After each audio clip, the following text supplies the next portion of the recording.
Good morning, students. Let's start with this BBA semester 6. Last semester of your graduations. Graduation તમારું છેલ્લું semester. In semester 5, we have studied a subject called law, business law. Semester 5 ની અંદર આપણે subject ભણી ગયા છીએ business. Same 6 માં પણ તમારે સેમ સબ્જેક્ટ આવે છે લો, પણ નામ એનું સેમિસ્ટર 5 માં હતું બિઝનેસ લો અને સેમ 6 માં એનું નામ રહેશે સબ્જેક્ટ લો જ છે, કાયદો જ ભણવાનો છે, પણ સેમ 6 માં એ સબ્જેક્ટનું નામ લખશે legal aspect of business. Clear?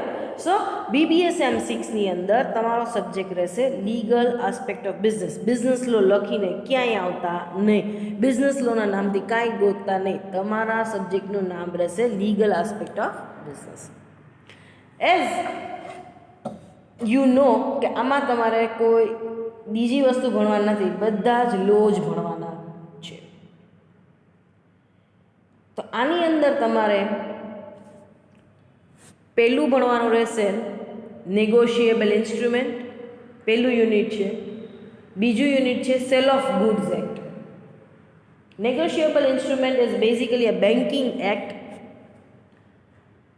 એમાં તમારે check, bills receivable, bills payable એના વિશે ભણવાનું રહેશે. ક્લિયર? સેકન્ડ છે તમારે ટોપિક ભણવાનો સેકન્ડ લો, યુનિટ નંબર 2 છે, એ સેલ ઓફ ગુડ્સ એક્ટ છે. It is basically a part of special contract. જેમ તમે indemnity, guarantee, bailment, pledge, contract of agency એ બધું ભણી ગયા હતા, એવી જ રીતના સ્પેશિયલ કોન્ટ્રાક્ટનો ભાગ છે sale of goods act. Unit number 3 is related with the factory act. Industrial act છે, it is a part of a industrial act. Unit number 3 અને 4, યુનિટ 3 અને 4 તમારું ઇન્ડસ્ટ્રીયલ એક્ટનું યુનિટ છે. યુનિટ નંબર 3 છે ફેક્ટરીઝ એક્ટ. યુનિટ નંબર 4 છે workmen compensation act. બધાની અંદર એક એક એક્ટ જ ભણવાના છે. યુનિટ નંબર 5 છે એ એક જ એ વસ્તુ એવી છે કે જેની અંદર તમારે 4 એક્ટ, આમ જોવા જાઓ 3 એક્ટ ભણવાના છે. યુનિટ નંબર 5 ની અંદર તમારે ભણવાનું રહેશે પહેલો એક્ટ કન્ઝ્યુમર પ્રોટેક્શન એક્ટ, બીજો act IPR intellectual property right. એમાં patent, trademark, industrial design, geographical indicators, copyright, આ બધી વસ્તુ ભણવાની રહેશે. અને નેક્સ્ટ છે લાસ્ટ છે RTI, right to information act. તો તમારા આમ 5 યુનિટ છે. આ 5 યુનિટ છે એ આપણે ભણશું, પણ સિક્વન્સ ફોલો કરશું નહીં, સિલેબસ. હું તમને જેમ લિંક મળે એવી રીતના હું ભણાવીશ. એટલે we will start with the unit number 4. આપણે સૌથી પહેલાં યુનિટ નંબર 4 થી સ્ટાર્ટ કરશું, વર્કમેન કમ્પેન્સેશન એક્ટ. ક્લિયર? ત્યાર પછી એ કમ્પ્લીટ થઈ જાય પછી આપણે ફેક્ટરીઝ એક્ટ લેશું. ફેક્ટરીઝ એક્ટ કમ્પ્લીટ થઈ જાય પછી કન્ઝ્યુમર પ્રોટેક્શન એક્ટ લેશું. કન્ઝ્યુમર પ્રોટેક્શન એક્ટ જેવો કમ્પ્લીટ થઈ જાય એટલે આપણે લેશું negotiable instrument. Negotiable instrument complete થઈ જાય પછી સેલ ઓફ ગુડ્સ લેશું. સેલ ઓફ ગુડ્સ એક્ટ પૂરો થઈ જાય પછી આઈપીઆર અને છેલ્લે આરટીઆઈ લેશું, રાઇટ ટુ ઇન્ફોર્મેશન. આ સિક્વન્સ છે, this is the sequence that we are going to follow. Let's continue with the subject. Let's start with the unit number 4, workmen compensation act 1923. હવે શું છે આ વર્કમેન કમ્પેન્સેશન એક્ટ? ક્લિયર? તો કે ભાઈ workmen compensation act it is basically a first step toward the social security. It is basically a social security. શું social security? સિક્યોરિટીનો મતલબ શું છે?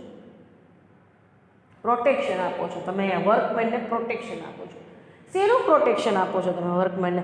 કે if the workman sustain the any injury during the working hours or due to the working, then in that particular case employer will be liable to pay the compensation. અહીંયા એમ કહેવામાં આવે છે કે worker છે એની મેજોરિટી લાઈફ છે એ ઇન્ડસ્ટ્રીમાં spend કરે છે, મેજોરિટી ટાઈમ એનો ઇન્ડસ્ટ્રીમાં કાઢે છે, 12 કલાક સુધી અહીંયા ફેક્ટરીમાં કામ કરે છે, ઘરે નથી હોતા, એના કરતાં વધારે ફેક્ટરી એ લોકો જીવન પસાર કરે છે. તો employer has to take the responsibility of the workman. એમ્પ્લોયરે એ જવાબદારી લેવી પડશે. કાલ સવારે કામ કરતાં કરતાં કોઈ પણ ઇન્જરી, કોઈ પણ ડેમેજ થાય છે, કામ work at work place if they sustain any injury, accident થાય છે અને કોઈ ડેમેજ થાય છે, કામને લીધે કોઈ ઓક્યુપેશનલ ડિસીઝ થાય છે, તો આવા કેસની અંદર employer is liable to pay compensation, એને વળતર આપવું પડશે. તો એના માટે આ એક્ટ બનાવ્યો છે કે if the workman sustain the any injury then in that particular case under the workmen compensation act worker is entitled to receive a compensation. અહીંયા આ વર્કમેન કમ્પેન્સેશન એક્ટ બનાવવાનો મેઇન પર્પઝ શું છે કે કાલ સવારે વર્ક પ્લેસને લીધે કોઈ ઇન્જરી થાય, વર્કરને કોઈ ડેમેજ થાય તો આ કાયદાના હેઠળ એ કમ્પેન્સેશન માંગવાને પાત્ર છે, મળવાને પાત્ર છે, એને કમ્પેન્સેશન મળવાને પાત્ર છે એમ્પ્લોયર પાસેથી.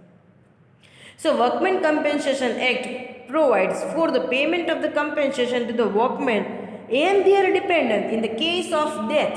ડેથ થઈ જશે તો કોને કમ્પેન્સેશન મળશે? જે ડિપેન્ડન્ટ હશે એને મળશે. Clear? Dependent in case of injury and accident that arises from and in course of employment resulting to the death or disability. કાલ સવારે વર્ક પ્લેસ ઉપર કોઈ પણ એક્સિડન્ટ થાય, એને લીધે કોઈ પણ ઇન્જરી થાય કે ડેથ થઈ જાય તો આવા કેસની અંદર જો ડેથ થશે તો ડિપેન્ડન્ટને કમ્પેન્સેશન મળશે અને ઇન્જરી થશે તો વર્કમેનને કમ્પેન્સેશન મળશે. So this is a social security, એક પ્રોટેક્શન આપે છે વર્કરને કે if you are working in the factory we care for you. તમે ફેક્ટરીમાં કામ કરો છો, અમે તમારી કદર કરીએ છીએ. ક્લિયર? સો આ એક કન્સેપ્ટ છે, એ કયા પર્પઝ, કયા બેઝડ ઉપર છે કે ભાઈ at the cost of the worker you can not on the profit. કામદારોના ભોગે એના લોહી રેડાશે અને તમે નફો કમાશો એ ચાલશે નહીં. Blood of the workman should bear the cost of, like cost of product should bear the blood of workman. તો તમે જેમ બીજી બધી કોસ્ટ ગણો છો પ્રોડક્ટની, કોસ્ટ ઓફ પ્રોડક્શન ગણવા માટે જેટલા ખર્ચાઓ ગણો છો તેમાં આ પણ એક વધારાનો ખર્ચો તમારે ગણવો પડશે. કામદારોનું લોહી છે એ કોસ્ટ ઓફ પ્રોડક્શનમાં તમારે એડ કરવું જ પડશે ને તમારે ખર્ચો દેખાડવો જ પડશે ને એ નફામાંથી એને ભાગ આપવો જ પડશે, એ વસ્તુ આપવી જ પડશે તમારે. ક્લિયર? સો એપ્લિકેબિલિટી ઓફ એક્ટ, આ એક્ટ ક્યાં અપ્લાય થાય છે એની વાત કરીએ. This act is extended to the whole of India. આપણે જેમ ખબર જ છે, જેમ સેમિસ્ટર 5માં જોઈ ગયા હતા એવી રીતના, except the state Jammu and Kashmir. Workmen Compensation Act is not applicable to the persons who are insured under the ESI scheme. જે ESI સ્કીમ એટલે કે એમ્પ્લોય સ્ટેટ ઇન્સ્યોરન્સ સ્કીમની અંદર જે લોકોને ઇન્સ્યોરન્સ પ્રોટેક્શન્સ મળતું હશે એને ESIમાં મળતું હશે અને અહીંયા કમ્પેન્સેશન મળશે નહીં, કારણ કે કોઈ પણ એક્સિડન્ટ થશે કે કાંઈ પણ થશે તો ઇન્સ્યોરન્સ કંપની અહીંયા પેમેન્ટ આપશે. એટલે હવે કમ્પેન્સેશનમાં ડ્યુઅલ પેમેન્ટ મળશે નહીં કે ભાઈ એમ્પ્લોયર ઓલરેડી ઇન્સ્યોરન્સ વર્કરનો લીધો જ છે એટલે એનું પ્રીમિયમ તો એ એમ્પ્લોયર જ ભરે છે, એ પ્રીમિયમનો એ ખર્ચો કરે અને પાછું કાંઈ એક્સિડન્ટ કે કાંઈ ઇન્જરી થાય ત્યારે એને લમસમ રૂપિયા આપવાના, એવું કરશે નહીં. એટલે જે વર્કર ESI સ્કીમમાં કવર થતા હશે અને વર્કમેન કમ્પેન્સેશન એક્ટમાં કવરેજ મળશે નહીં. Come in to the force in the July 1923. Now the object of the act, આ કાયદો બનાવવા પાછળનો હેતુ શું છે એની વાત કરીએ. The cost of the product should bear the blood of workman as I said earlier. Clear? એને પણ તમારે ખર્ચો જ ગણી લેવાનો છે, જેમ કે ઇલેક્ટ્રિસિટી, રો મટીરિયલ, કેમ બધી કોસ્ટ એડ કરો છો અને then you reach at the cost of production, તો આને પણ એક ખર્ચો ગણી લો. That is the injury of the workman due to the work or at work has to be compensated by employer. Due to work એટલે કોઈક એવા કામ કરે છે કે જેને લીધે એને ડિસીઝ થવાની જ છે, ઓક્યુપેશનલ ડિસીઝ આપણે આગળ ભણશું જ. સોલ્ટના પ્લાન્ટમાં જે વર્કર કામ કરે છે એને ખબર જ છે કે over a period of time they May sustain the gangrene, એને ખબર જ છે. ક્લિયર? એટલે એને કહેવામાં આવે છે ડ્યુ ટુ વર્ક. અને એટ વર્ક કામ ઉપર કોઈ પણ પ્રકારના એક્સિડન્ટ થાય છે તો the main object is the payment of the compensation by employer to their employees for the certain injury. આ કાયદાનો મેઇન પર્પઝ શું છે કે આ કાયદા હેઠળ વર્કરને પ્રોટેક્શન મળે છે કે you are safe while you are working in the factory. તમને કોઈ પણ ઇન્જરી થશે તો તમારા એમ્પ્લોયર તમારી પાસે છે એ તમને કમ્પેન્સેશન આપશે. Now the definition of commissioner. કમિશનરનો બહુ મોટો રોલ છે અહીંયા, બરાબર છે. સો કમિશનર કોને કહેવાય છે એની વાત કરે છે, એની અપોઇન્ટમેન્ટ કોણ કરે છે એની વાત કરે છે. તો કે state government may by notification in official gazette appoint the any person as a commissioner for workman compensation act. અહીંયા યાદ રાખવાનું, તમને સ્ટેટ ગવર્મેન્ટ સેન્ટ્રલ ગવર્મેન્ટ ખબર નથી તો લખી નાખવાનું અપ્રોપ્રિએટ ગવર્મેન્ટ. સો ઓલવેઝ યાદ રાખવાનું બધી જ અપોઇન્ટમેન્ટ થશે in notification off in official gazette. Clear? For such a specified area which is specified in a notification. Specified area એટલે સે ફોર એક્ઝામ્પલ આખું રાજકોટ છે, એમાં આજી એરિયા એને આપેલો હોય તો આજી જીઆઈડીસીમાં જેટલી પણ ઇન્ડસ્ટ્રીઝ છે એને લાગુ પડે. મેટોડાની ઇન્ડસ્ટ્રીઝ એને લાગુ પડશે નહીં. As a area as a whole રાજકોટની અંદર જેટલી પણ ઇન્ડસ્ટ્રીઝ હશે એને લાગુ પડશે. ફોર અ સ્પેસિફિક ઇન્ડસ્ટ્રીઝ હોય તો કે સપોઝ બ્રાસ ઇન્ડસ્ટ્રીઝ છે તો એ જ એને લાગુ પડે, પછી કેમિકલ ઇન્ડસ્ટ્રીઝ એને લાગુ પડતી નથી. એમાં એને કાંઈ ઇન્સ્પેક્શન્સ કરવાનું નથી, કાંઈ એની મેટર્સ એને સોર્ટ આઉટ કરવાની નથી. If the appropriate government appoint the more than one commissioner, state government may regulate and distribute the work between them. જો ગવર્મેન્ટને એવું લાગે કે વધારે કામ છે તો એક કરતાં વધારે કમિશનર અપોઇન્ટ કરશે તો આ કમિશનરે પોતાની રીતના કામ નક્કી નથી કરવાનું. કોણ ડિવાઈડ કરી દેશે? Appropriate government. એને જે કામ સોંપેલું છે ગવર્મેન્ટ સોંપશે એ કામ એને કરવાનું રહેશે. He or she must be the public servant within the meaning of IPC. Commissioner એમને નહીં બને, પણ એ કેવા હોવા જોઈએ? Public servant. જેમ જજ છે એ પબ્લિક સર્વન્ટ હોવા જરૂરી છે. ક્લિયર? સરકારી નોકરિયાત કોઈ પ્રાઇવેટ પર્સન બની શકશે નહીં. Commissioner may choose a one or more person possessing the special knowledge to assist him in holding the inquiry.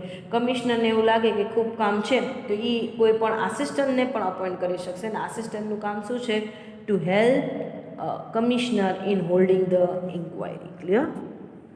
ડિપેન્ડન્ટની definitions અહીંયા કીધું છે કે ભાઈ કદાચ વર્કમેનની ડેથ થઈ જાય છે તો આવા કેસની અંદર only and only the dependants are entitle receive the compensation. તો એને ખાલી ડિપેન્ડન્ટ મળશે, કારણ કે વર્કર તો છે ને, હવે વર્કર નથી એટલે ડિપેન્ડન્ટ કોણ છે એ અહીંયા કીધેલું છે કે આમાંથી કોઈ પણ હશે એને જ કમ્પેન્સેશન મળશે. If no dependence are there, જો કમિશનરને એવું લાગશે કે કોઈ ડિપેન્ડન્ટ છે જ નહીં તો કમ્પેન્સેશન્સ મળશે જ નહીં, ડિપેન્ડન્ટને જ મળશે. ડિપેન્ડન્ટ એટલે શું? કે સિમ્પલ વસ્તુ કે at the time of the accidents person is depends on the workers income. જ્યારે એક્સિડન્ટ થયું ત્યારે એની ઇન્કમ ઉપર એ લોકો નભતા હતા. Clear? Person who depends on the another person for his or her livelihood. પોતાની જીવન જરૂરિયાત વસ્તુ માટે બીજા ઉપર ડિપેન્ડન્ટ છે. જેમ કે તમે લોકો અત્યારે તમારા પેરેન્ટ્સ ઉપર ડિપેન્ડન્ટ છો, as you are not independent and you are not earning. તમે કમાતા નથી.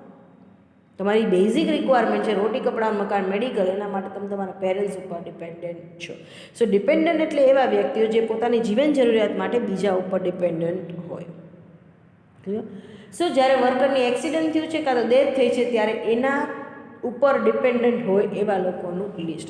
તો કે કોણ કોણ છે? તો કે ભાઈ માઇનોર, લેજિટિમેટ એટલે જાયઝ સન, માઇનોર ડોટર, માઇનોર ઇલેજિટિમેટ એટલે નાજાયઝ. છોકરું તો છોકરું છે, એને કંઈ ખબર નથી જાયઝ છે કે નાજાયઝ છે, પણ એટલે જ્યાં સુધી મેજર નહીં થાય ત્યાં સુધી એની જવાબદારી છે.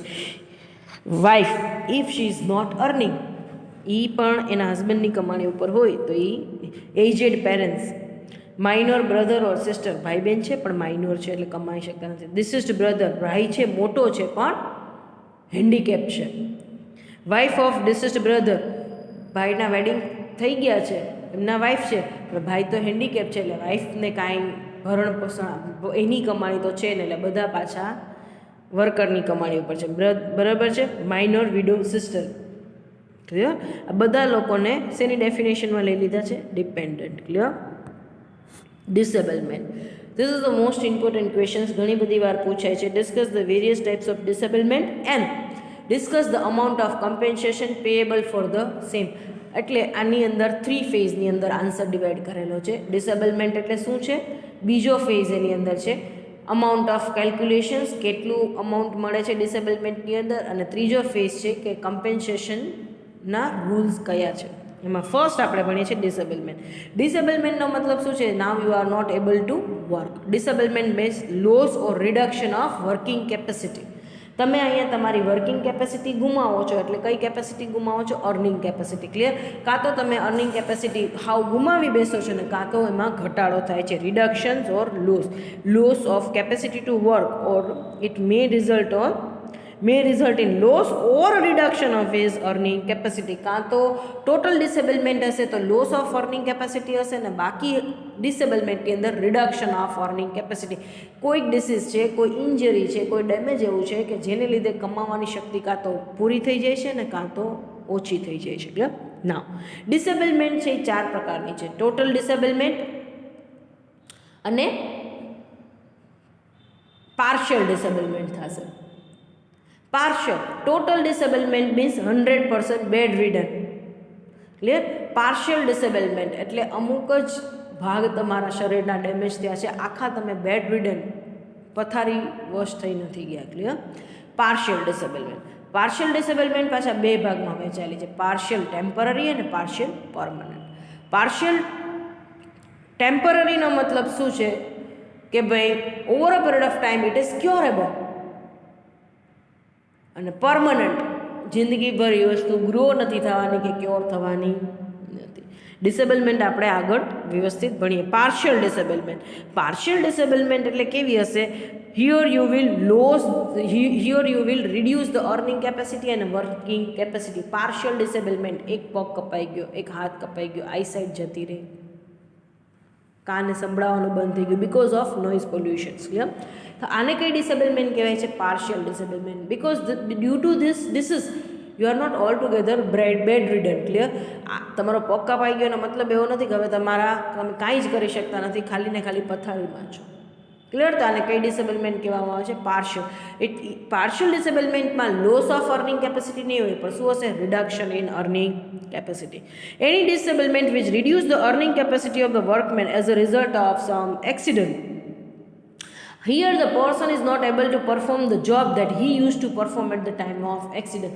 Accident ટાઈમે જે કામ કરતા હતા એ કરી નહીં શકે હવે, પણ એનો મતલબ એવો નથી કે બીજા અન્ય કામ નહીં કરી શકે. એનો પગ નથી એટલે એનો મતલબ એવો છે કે પ્લાન્ટમાં મશીન ઉપર કામ નહીં કરી શકે, એસેમ્બલી ડિપાર્ટમેન્ટ કે લોજિસ્ટિક ડિપાર્ટમેન્ટમાં તો એ વ્યક્તિ બેઠા બેઠા તો કામ કરી જ શકશે. ક્લિયર?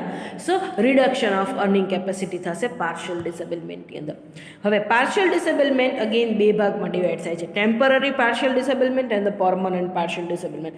ટેમ્પરરી પાર્શિયલ ડિસેબલમેન્ટમાં શું હશે કે પગમાં લેથ મશીન ઉપર કામ કરતા હતા, પગ ઉપર લેથ પડ્યો અને ફ્રેક્ચર આવ્યું, પ્લેટો નાખી, સળિયા નાખ્યા, ડૉક્ટરે કીધું કે 1 વર્ષ સુધી બેડ રેસ્ટ કરવાનો છે, 6 મહિના પછી ફિઝિયો કરવાની છે, 1.5 વર્ષે તમે પાછા હતા એમ ચાલતા થઈ જશો.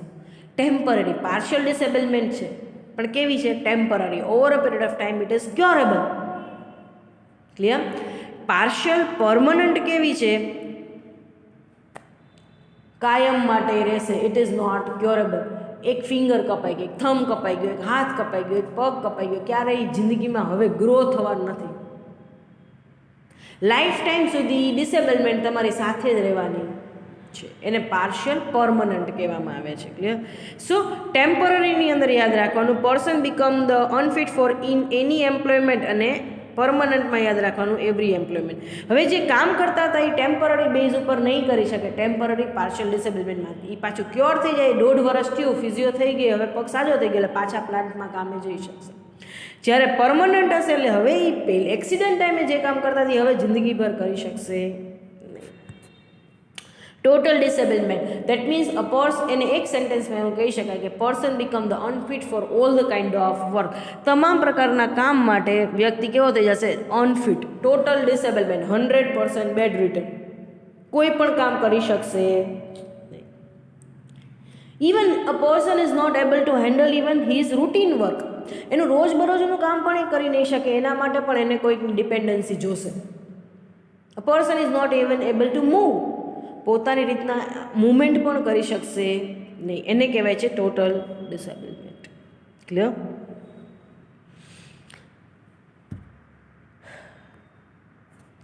હવે disablement depend on the fact as to whether disablement છે એ કેવી રીતના કહી શકશો? Injury result in the reduction of the earning capacity in all the employment which the workman was capable of undertaking or in a particular employment in which he was engage at time of accident. Disablement છે એવું ક્યારે કહી શકાશે? ક્યારે તમે કહેશો ડિસેબલમેન્ટ છે? કે કાં તો એ કામ કરતો તો એ નહીં કરી શકે, અને બીજી બધી જ એમ્પ્લોયમેન્ટની અંદર એનું અર્નિંગ છે કેવું થઈ ગયું છે? Reduction in the earning capacity, એના અર્નિંગ કેપેસિટીમાં રિડક્શન થયું છે.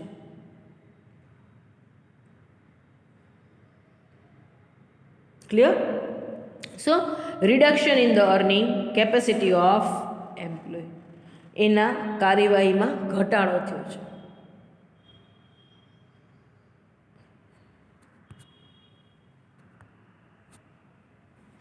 Now calculate the amount of compensations.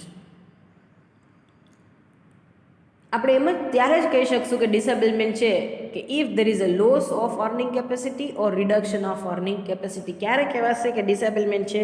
કાં તો અર્નિંગ કેપેસિટી સાવ ઘટી ગઈ છે ને કાં તો અર્નિંગ કેપેસિટી ઓછી થઈ ગઈ છે, કાં ઓછી થઈ ગઈ છે ને કાં તો સાવ જતી રહે છે, તો જ એને ડિસેબલમેન્ટ કહેવાશે. અને ડિસેબલમેન્ટ હશે આમાંથી કોઈ પણ તો જ કમ્પેન્સેશન મળશે, નહીતર નહીં.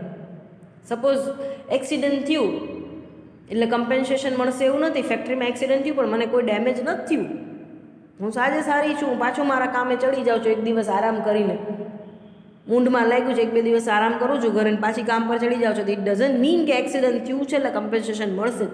If the accident result in to the disablement, તો જ કમ્પેન્સેશન મળશે, નહીતર કમ્પેન્સેશન મળશે નહીં.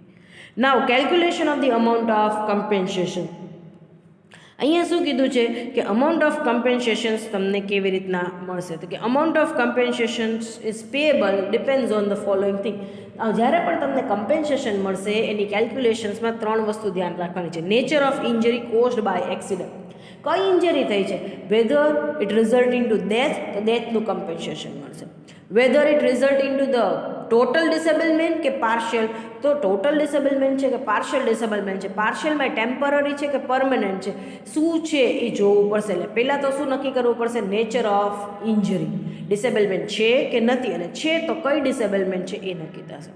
Monthly veggies of the workmen concern, જે વર્કમેનને ઇન્જરી થઈ છે, ડિસેબલમેન્ટ થઈ છે, એનું મંથલી વેજીસ શું છે? કારણ કે મંથલી વેજીસ ઉપર કેલ્ક્યુલેટ કરવામાં આવશે અમાઉન્ટ ઓફ કમ્પેન્સેશન. હવે if he is not on the fixed pay, variable pay ઉપર હશે, એટલે કે આજે આ ડિપાર્ટમેન્ટમાં કામ કર્યું, અડધો ટાઈમ આજે રોજ ઉપર કામ કરતા હોય તો એને અલગ અલગ પૈસા મળે છે. તો શું કરવાનું? 12 મહિનાની અંદર, છેલ્લા લાસ્ટ યરની અંદર એને આખા વર્ષમાં જેટલું પેમેન્ટ થયું હોય ડિવાઇડેડ બાય 12, એટલે તમને શું મળી જશે? Average monthly wages. નેક્સ્ટ છે relevant factor for working out of the amount of compensation.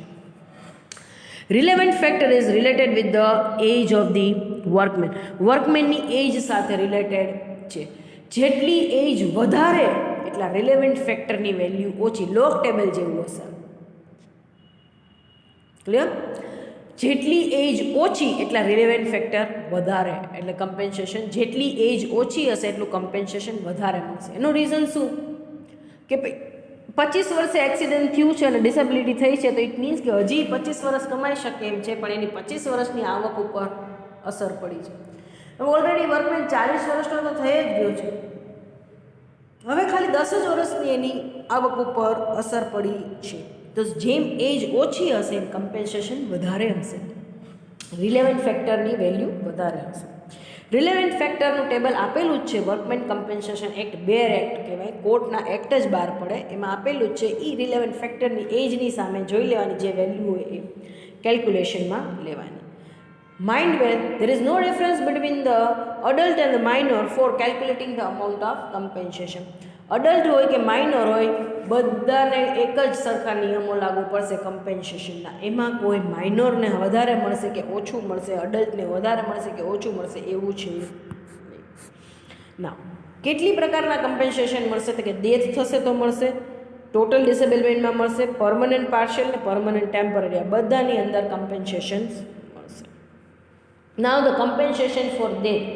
કાલ સવારે કોઈની ડેથ થઈ ગઈ છે તો કે ડેથ થઈ ગઈ છે તો if the accident is such a fatal accident કે which result in on the spot death, તરત જ ડેથ થઈ ગઈ છે, એટલું સિવિયર એક્સિડન્ટ થયું છે, તો કેટલું કમ્પેન્સેશન મળશે? હવે વ્યક્તિને તો મળશે નહીં, કોને મળશે? ડિપેન્ડન્ટને. કેટલું મળશે? 50% of monthly wages into relevant factor divided by 100 or 1,20,000 whichever is higher. પણ in case of death claimant need to prove that the person is dependant. હવે ડેથ થઈ જશે તો જે વ્યક્તિ એની પાછળ જે છે એ જે કોઈ ક્લેમ કરશે કમ્પેન્સેશન, એને એવો પ્રૂવ કરવો પડશે કે ભાઈ હું ડિપેન્ડન્ટ છું. અને કમ્પેન્સેશન કેટલું મળશે? 50% ઓફ મંથલી વેજીસ. એનું મંથલી વેજીસ તો આપણે આગળ જોયું કેમ કેલ્ક્યુલેટ કરવાનું, એના 50% ઇન્ટુ રિલેવન્ટ ફેક્ટર એજ સાથે કોસ્ટ ટેબલમાં મળી જ જશે, ડિવાઇડેડ બાય 100 ઓર 1,20,000. સપોઝ જે કેલ્ક્યુલેશન ઇક્વેશનમાં મૂક્યું એ 1 લાખ આવ્યું અને 1,20,000 વિચ એવર ઇઝ મોર, તો કયું કમ્પેન્સેશન મળશે? કેલ્ક્યુલેશનવાળું નહીં, પણ 1,20,000 whichever is more. Compensation for disablement, total ડિસેબલમેન્ટનું કમ્પેન્સેશન વધારે છે કારણ કે ડેથ કરતાં પણ સિવિયર છે. ડેથની અંદર તો ભાઈ વ્યક્તિ જતું રહ્યું છે એટલે કાંઈ ટેન્શન છે નહીં, હવે એનું કોઈ મેડિકલ ખાવા પીવાનો ખર્ચો નથી. અહીંયા the person is a bedridden. In total disablement the person is bedridden. એનો ખર્ચો ઉપાડવાનો છે જ્યાં સુધી જીવે ત્યાં સુધી, સૂતા જ રહેશે. એનો ખર્ચો ઉપાડવાનો છે, એને ખવડાવવાનો, પીવડાવવાનો, મેડિકલનો બધું. તો શું છે? 60% of monthly wages into relevant factor divided by 100 or 1,40,000 whichever is. એટલે માં 50% હતો, અહીંયા કેટલા મંથલી વેજીસના? 60%. માં 1,20,000 હતો, અહીંયા 1,40,000. Clear? Now the compensation for permanent partial disablement. Permanent disablement which is not curable. મેં કીધું એ રીતના એક ફિંગર જતી રહે, એક થંબ જતો રહ્યો, આઈ સાઈડ એક સાઈડ જતી રહે, એક હાથ જતો રહ્યો, એક પગ જતો રહ્યો. તો અહીંયા શું હશે? એક ટેબલ આપેલું છે, percentage of loss of capacity. કેટલી કેપેસિટી? સપોઝ એક હાથ જતો રહ્યો છે તો ઇટ મીન્સ કે એને કેટલી કેપેસિટી વર્કિંગની ગુમાવી છે, એના પર્સન્ટેજ આપેલા જ હશે ટેબલની અંદર, બેર એક્ટની અંદર. એ percentage of loss of earning capacity એ ટેબલની અંદર જોઈ લેવામાં આવશે, એમાં જે વેલ્યુ હશે એ મુજબ મળી જશે. Now the compensation for a temporary disablement. Temporary ડિસેબલમેન્ટનો મતલબ શું છે કે over a period of time it is curable. અમુક સમય જશે એટલે ક્યોર થઈ જશે. મેં તમને કીધું ફ્રેક્ચર થયું છે, નો ડાઉટ પગ છુંદોઈ ગયો છે, પ્લેટ નાખી છે, સળિયા નાખ્યા છે, ડૉક્ટરે કીધું 1.5 વર્ષે સાજો થઈ જશે. ટાઈમ લાગ્યો પણ 1.5 વર્ષે સાજો તો થઈ ગયો ને.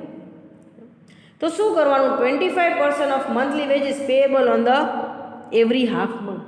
દર 15 દિવસે સેલેરીના મંથલી વેજીસના 25% મળશે. 100 રૂપિયા સેલેરી હોય તો 25 રૂપિયા દર 15 દિવસે મળશે એની દવા દારૂ માટેના. પણ આ ક્યારે મળશે? Half monthly wages shall be payable on the 16th day. પણ ક્યારે? If the injury for last for more than 3 days. જો ઇન્જરી 3 દિવસ કરતાં વધારે ક્યોર નહીં થાય તો જ એને ટેમ્પરરી ડિસેબલમેન્ટ કહેવામાં આવશે. નહીંતર એને ડિસેબલમેન્ટમાં કોઈ કમ્પેન્સેશન જ નહીં મળે. મેં કીધું એવી રીતના એક્સિડન્ટ થયું, મૂંઢમાર લાગ્યું, 2 દિવસ ઘરે રેસ્ટ કર્યો, 3જા દિવસથી નોર્મલ, તો કમ્પેન્સેશન કંઈ મળશે નહીં. ટેમ્પરરીનું પણ મળશે નહીં. Injury remains for more than 3 days તો જ મળશે, નહીંતર મળશે નહીં. હવે કેટલો ટાઈમ ટેમ્પરરી ડિસેબલમેન્ટની રાહ જોવી? ડૉક્ટરે કીધું 2 વર્ષે પગ સાજો થઈ જશે, પણ એને થતો જ નથી, પગ રિકવર જ નથી થતો, વળી પાછું સેપ્ટિક થાય, પાછું ઓપરેશન કરાવ્યું, પાછું નથી ચાલતું. તો 5 વર્ષ સુધી રાહ જોવાની છે. 5 વર્ષ સુધી આ ડિસેબલમેન્ટને કેવી ડિસેબલમેન્ટ કહેવામાં આવશે? Temporary partial ડિસેબલમેન્ટ. 5 વર્ષ સુધી નથી મળતી તો આને હવે શેમાં કન્વર્ટ કરી નાખવાનું રહેશે? કઈ ડિસેબલમેન્ટ ગણવાનું રહેશે? પરમનન્ટ. તો હવે ટેમ્પરરીનું ડિસેબલમેન્ટનું કમ્પેન્સેશન અલગ છે, પરમનન્ટનું અલગ છે. તો હવે પરમનન્ટ ડિસેબલમેન્ટ થઈ તો પાછું પરમનન્ટનું મળશે. 5 વર્ષ સુધી ટેમ્પરરીને મળ્યું તો કે ના, હવે કદાચ એનો પગ આપણે પરમનન્ટ પાર્શિયલ ડિસેબલમેન્ટને લઈ લીધો કે એક પગ જ જતો રહ્યો કાયમ માટે, હવે આ કોઈ દી પગ રિકવર થવા નથી, તો એ 1 લાખ રૂપિયાના મળે, બરાબર, ટેબલની વેલ્યુ મુજબ. 5 વર્ષ સુધી ટેમ્પરરી ડિસેબલમેન્ટમાં એને ઓલરેડી 70,000 રૂપિયા મળી ગયા છે. તો હવે 5 વર્ષ પછી પાછા 1 લાખ રૂપિયા ઓલાનું અલગથી મળશે પરમનન્ટ ડિસેબલમેન્ટ ના. ટેમ્પરરીની અંદર કેટલા મળી ગયા 70, તો હવે પરમનન્ટના કેટલા બાકી રહ્યા 30. એ 30 મળી જાય એટલે પૂરું. Clear? So hereby we are finish up with the today's topic. આજનો આપણો ટોપિક આપણે કમ્પ્લીટ કર્યો છે, that is introductions, applicability of the act, object of the act. 3 વસ્તુ બેઝિક જોઈએ. આજે આપણે આમ જોવા જાવ તો મેજર ક્વેશ્ચન્સ જોયો. પહેલો questions disablement and the amount of compensations. Clear? Thank you so much. Next સેશન્સની અંદર આ જ ક્વેશ્ચન કન્ટિન્યુ રહેશે ફેઝ 3ની અંદર. વર્કમેનની ડેફિનેશન વચ્ચે આવી ગઈ છે, વાંધો નહીં, તમારે શરૂઆતમાં જ લખવાની છે, પણ rules regarding the workman compensation એ આનો જ ભાગ છે, આ જ ક્વેશ્ચનનો. ક્લિયર? એ આપણે નેક્સ્ટ સેશનમાં જોઈશું. Thank you so much.